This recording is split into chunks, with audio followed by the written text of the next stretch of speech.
بسم اللہ الرحمن الرحیم۔ ناظرین محترم، ہماری سلسلہ وار گفتگو چل رہی ہے اموی دین بمقابلہ نبوی دین اور قرآن عظیم۔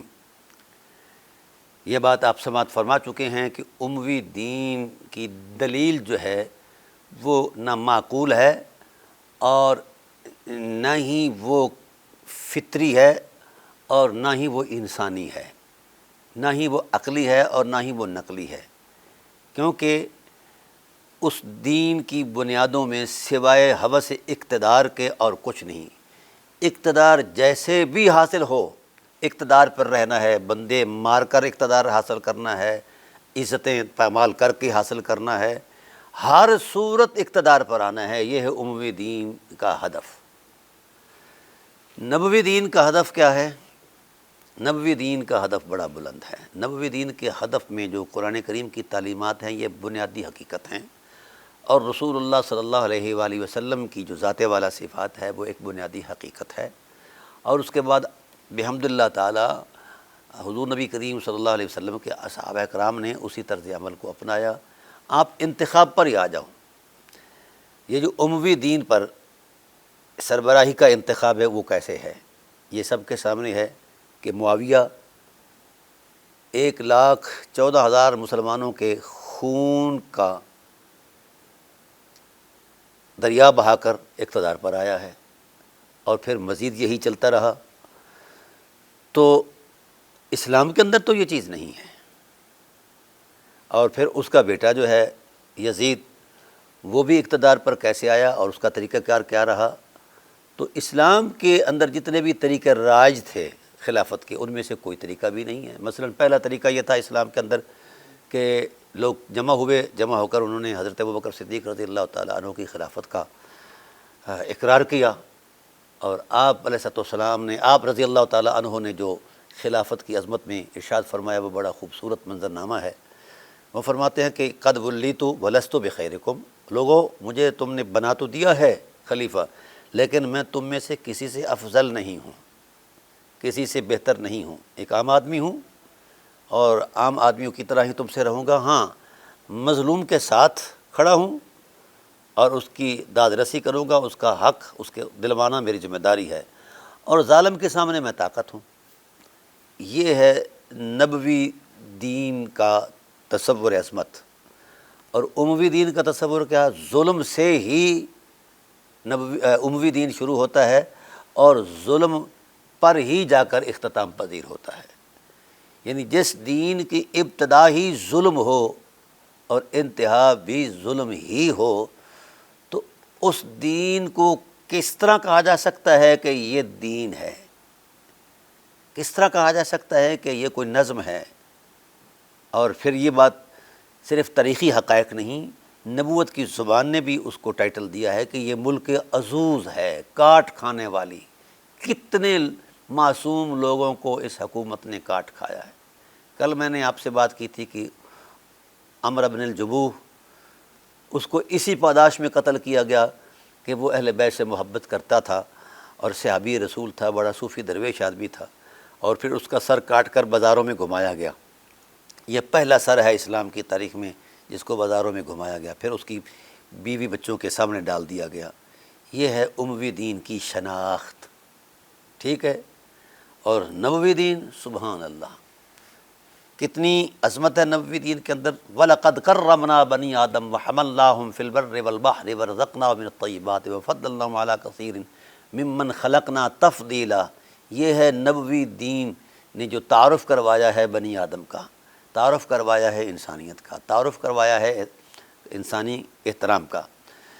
تو یہ چیزیں آپ جس وقت باہمی عظمت میں دیکھیں گے تو آپ کو نظر آئے گا کہ نبوی دین جو ہے یہ فطرت کی روشن حقیقت ہے، اور اموی دین جو ہے یہ انسانیت کی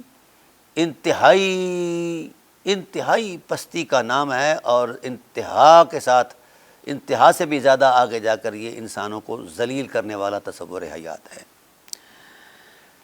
سید عالم صلی اللہ علیہ وآلہ وسلم نے ارشاد فرمایا کہ سباب المسلم، سباب المؤمن یا سباب المسلم فسق، وقتلہ کفر، مومن کو گالی دینا، مسلمان کو گالی دینا فسق ہے، انسان کو فاسق بنا دیتا ہے، اور مسلمان کو قتل کرنا انسان کو کافر بنا دیتا ہے۔ جو ایک انسان کو قتل کرے، گالی دے، ایک انسان کو جو گالی دے وہ فاسق ہے، ایک مومن کو جو گالی دے وہ فاسق ہے، اور جو کل ایمان کو گالی دے وہ کیا ہونا چاہیے بھائی؟ یہ آپ خود اپنے ضمیر سے فیصلہ کریں۔ جو ایک انسان کو، جو ایک مسلمان کو قتل کرے نہ حق، وہ کافر ہے، اور جس نے ہزاروں صحابہ قتل کر دیے ہیں، اب اس کے بارے میں تو کچھ نہیں کہہ سکتا، آپ خود فیصلہ کر لیں گے۔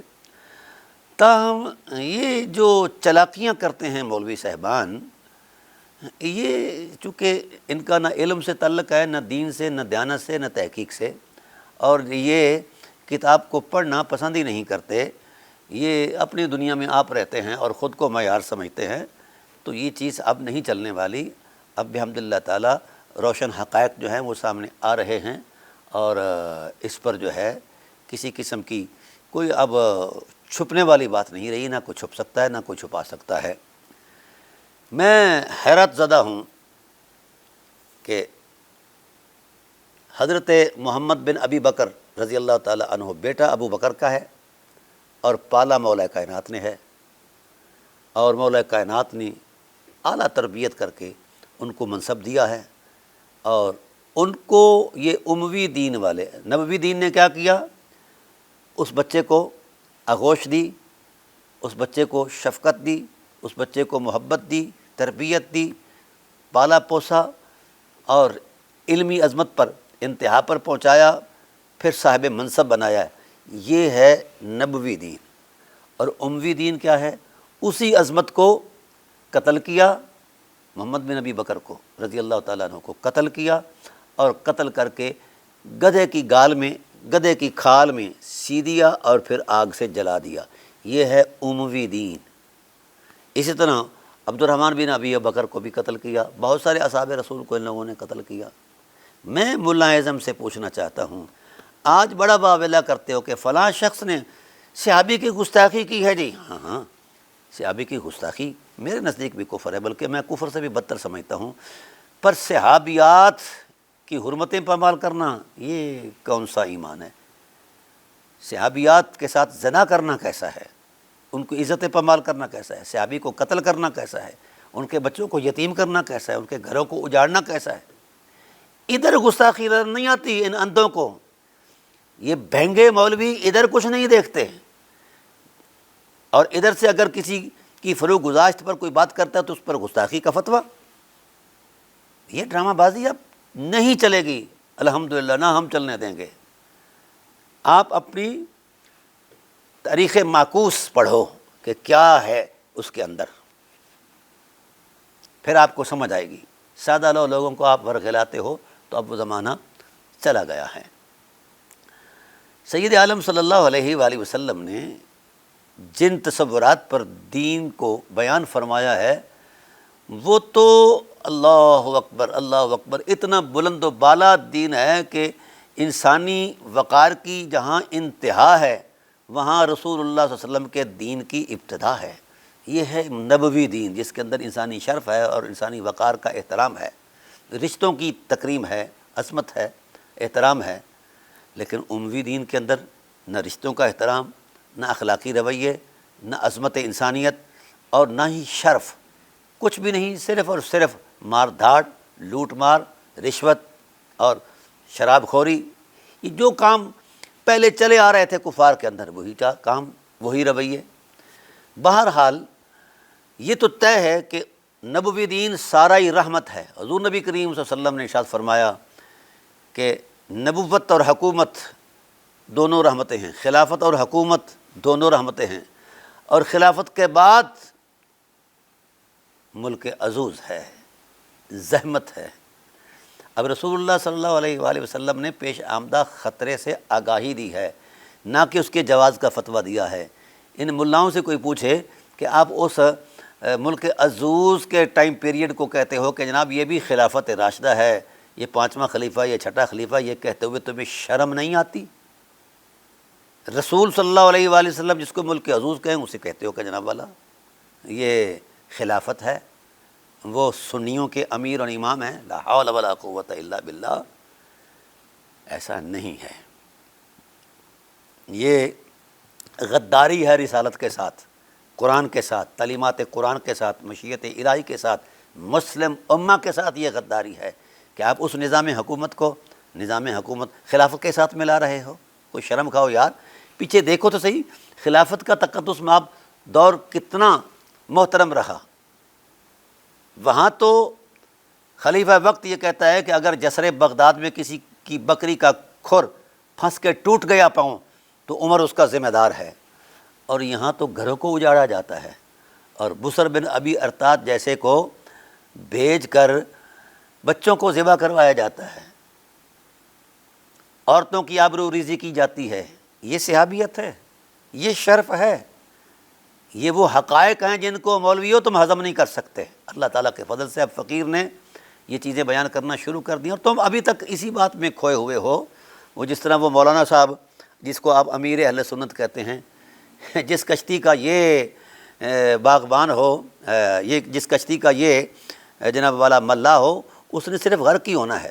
اور مجھے تو حیرت آتی ہے مولانا الیاس قادری صاحب کے سادہ لوحی پر کہ ان کی ناک کے نیچے جو کچھ ہو رہا ہے اور ان سے جو کچھ کروایا جا رہا ہے یہ عجیب ہے۔ ابھی میں تازہ ترین مجھے کسی نے بیان بھیجا کہ جناب فرما رہے ہیں کہ محرم الحرام میں شادیاں کرو، کوئی ممانعت نہیں، کوئی گناہ نہیں۔ ٹھیک ہے جی، کوئی گناہ نہیں، کرو، ٹھیک ہے، سبحان اللہ، محرم الحرام میں۔ پر میں نے ایک مفتی صاحب میرے ساتھ مزاحم ہو گئے کہ آپ اس کی ممانعت کی شرعی دلیل دے دو کہ محرم میں شادی نہیں ہو سکتی۔ میں نے کہا جی آپ شریعت کو زیادہ سمجھتے ہیں، ہم تو ایک خادم ہیں، ہماری تو کوئی حیثیت نہیں، پر اتنی بات ضرور ہے کہ اگر امیر اہل سنت کی بیٹی کا کسی کے ساتھ نکاح ہو جائے، نکاح مسنونہ ہو جائے، اور پھر کچھ وقت بعد وصال فرما جائیں، امیر اہل سنت فوت ہو جائیں، تو ظاہر ہے بیٹی نے بھی آنا ہے، داماد نے بھی آنا ہے، اور ظاہر افسوس کا معاملہ ہے۔ تو ایسے حالات میں امیر اہل سنت کی میت جو ہے وہ ویڑے میں پڑی ہو اور رو دھو رہے ہوں، جو غرباء اہل سنت ہیں وہ بھی اہو بقا کر رہے ہوں حضرت کے جانے پر، اولاد بھی کر رہی ہو، اور حضرت داماد جی کا دل کر آئے کہ میں نے حقوق زوجیت ادا کرنے ہیں، تو حضرت داماد جی اپنی زوجہ محترمہ کو لے کر اندر داخل ہو کر وظیفہ زوجیت جو ہے یہ ادا کرنا شروع کر دیں، تو بولیے ایسے حالات میں یہ وظیفہ زوجیت کیسا رہے گا؟ اس پر آپ اس ایسے وقت میں ممانعت کی شرعی دلیل پیش کر دیں کہ ایسے وقت میں شریعت جو ہے منع کرتی ہے کہ خبردار سسر صاحب جو ہیں یا کوئی رشتہ دار جو ہے وہ مرا ہوا ہو، باہر اس کی منجی پڑی ہو اور لوگ رو دھو رہے ہوں، کفن دفن میں مصروف ہوں، اور تم وظیفہ زوجیت میں مصروف ہو، تو بھائی مجھے بتایا جائے اس حوالے سے کوئی ایسا شرعی قانون بتا دیں کہ شریعت نے کہا ہو کہ نہیں اس وقت حرام ہے وظیفہ زوجیت، ایسا کوئی بھی نہیں بتا سکتا۔ تو پھر آئیے، جب اس انداز میں ایسے حالات میں وظیفہ زوجیت پر ممانعت کی کوئی شرعی دلیل نہیں ہے، لیکن اس وقت سماج، معاشرہ یہ کیا سمجھے گا، کیا اثر لے گا کہ کتنا کمینہ آدمی ہے کہ باہر میت پڑی ہے اور اندر جناب والا وظیفہ زوجیت ادا کیا جا رہا ہے۔ ہر شخص کہے گا نا، حضرت کے صاحبزادگان کی بھی ریفرے نکال لیں گے کہ کمینے یہ کون سا موقع ہے، ہاں جی، حقوق زوجیت کا، یہ ہے، یہ ہمارا سماج ہے، معاشرہ ہے، ہماری تہذیبی قدریں ہیں۔ تو بھائی جب یہاں شرعی ممانعت کا کوئی اصول موجود نہیں ہے کہ اخلاقی قدریں ہیں، انسان کی جو انسانیت ہے اس کے اندر جو حص ہے، ہاں جی، وہ اسے شرمندہ کرتی ہے کہ بے شرم یہ کیا کر رہا ہے، باہر میت پڑی ہے اور اندر تو وظیفہ زوجیت ادا کر رہا ہے۔ یہ ہر انسان ذی شعور جو ہے اس کو برا سمجھے گا۔ تو میں اسی لیے عرض کرتا ہوں کہ شادیاں کرو، لیکن جس دن رسول اللہ صلی اللہ علیہ وسلم کے گھر کو اجاڑ دیا گیا، قتل کر دیے گئے رسول اللہ کے گھر والے سارے، تو رسول اللہ صلی اللہ علیہ وسلم کے قلب منور پر کوئی اثر نہیں ہوگا، کوئی اذیت نہیں ہوگی۔ تو رسول مغموم ہوں اور آپ شادیاں نے بچائیں، شرم آنی چاہیے ایسے عاشقان رسول پر، ہزاروں مرتبہ لعنت ہو جو رسول اللہ صلی اللہ علیہ وسلم کی اذیت پر خوش ہوں۔ یہ اور پھر اہل بیت نبوت کا تو معاملہ ہی کچھ اور ہے۔ ضابطہ یہ ہے کہ سوگ کے دن 3 ہیں، اس کے بعد سوگ نہیں ہے۔ یہی صاحب شریعت صلی اللہ علیہ وسلم نے اپنے اہل بیت پر 1 سال تک سوگ منایا اور اس کا نام عام الحزن رکھا۔ اتنے قیمتی نفوس قدسیاں ہیں کاشانہ نبوت کے باسی۔ حضرت ابو طالب علیہ السلام کا وصال ہوتا ہے تو رسول اللہ صلی اللہ علیہ وسلم سال بھر اس غم میں مغموم رہتے ہیں، پر حضور تو چونکہ عارف فطرت ہیں، یہ ملا تو ویسے ہی بد فطرت ہو گئے ہیں، ان کا فطرت سے تعلق ہی نہیں رہا، اس لیے اس طرح کے فتوے دیے جاتے ہیں۔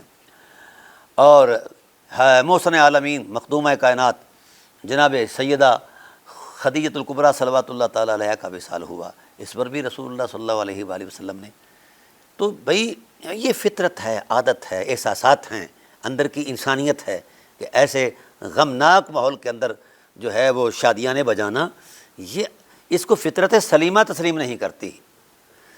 کتنے معاملات ایسے ہیں مولویوں جو تم تحت شریعت کرتے ہو، صرف تمہیں اہل بیت نبوت پر یہی شریعت نظر آتی ہے، ان کے غم میں اگر کوئی رو رہا ہے تو تم کہہ رہے ہو یہ رونا سخت حرام ہے۔ ہمارے حضرت فرماتے ہیں بھئی تیرے حضرت پر وہی نازل ہوئی ہے شودے۔ جب کوئی حادثہ درپیش آتا ہے، حالات بنتے ہیں، اس وقت فطرت پسیجتی ہے اور غم کا اظہار کرتی ہے، لیکن اہل بیت نبوت وہ نفوس ہیں جن پر ابھی حادثہ ہوا نہیں ہے، حادثہ ہوا نہیں ہے، تو کئی سال پہلے اس حادثے سے، کئی سال پہلے رسول اللہ صلی اللہ علیہ وسلم کی فطرت نے بے قرار ہو کر غم حسین میں آہیں بھر بھر کر، دھاڑے مار مار کر روئے ہیں۔ تم رسول سے بھی زیادہ سیانے ہو، شودے ہو، حیا کرو کچھ، پر حیا تمہارے خمیر میں ہی نہیں ہے۔ اور رسول اللہ صلی اللہ علیہ وسلم صاحب فطرت، عارف فطرت ہیں، خدا خالق فطرت ہے، تو آپ تو قبل از وقت اس واقعہ سے پہلے ہی رو دیے ہیں۔ تو یہ امام علی مقام علیہ السلام کی شہادت ہے، ائمہ طاہرین کی شہادت ہے، اس پر غم کا اظہار کرنا رسول اللہ کی سنت ہے، رسول اللہ کی سنت ہے۔ اس کو کہتے ہو کہ یہ حرام ہے، ناجائز ہے، تو باز آ جاؤ تو بہتر رہے گا، سمجھ آ گئی؟ تو بحمد اللہ تعالی ہم سلسلہ بار یہ چلا رہے ہیں، ہم اموی دین اور نبوی دین کے خد و خال بیان کر رہے ہیں اور قرآن کریم کی روشن آیات میں کر رہے ہیں، تو آپ ہمارے ہمراہ رہیے گا انشاءاللہ العزیز، ہم انشاءاللہ اس کی وضاحت کرتے ہیں۔ اللہ تعالیٰ میری اور آپ کی حاضری کو شرف قبولی سے سرفراز فرمائے، اور اللہ تعالیٰ امت کو ان شریر ملاؤں کے شر سے محفوظ فرمائے، کیونکہ رسول خدا صلی اللہ علیہ وسلم نے کہا کہ شیطان کا شر چھوٹا ہے اور ملا کا شر شیطان سے بھی بڑا ہے، اور بدترین مخلوقات میں بدترین مخلوق خنزیر ہے اور شیطان ہے، اور ملا اس سے بھی بدتر ہے، یہ فرمان رسالت ہے۔ انشاءاللہ العزیز بقیہ اگلی نشست کے اندر ہم بیان کریں گے۔ وما علینا الا البلاغ۔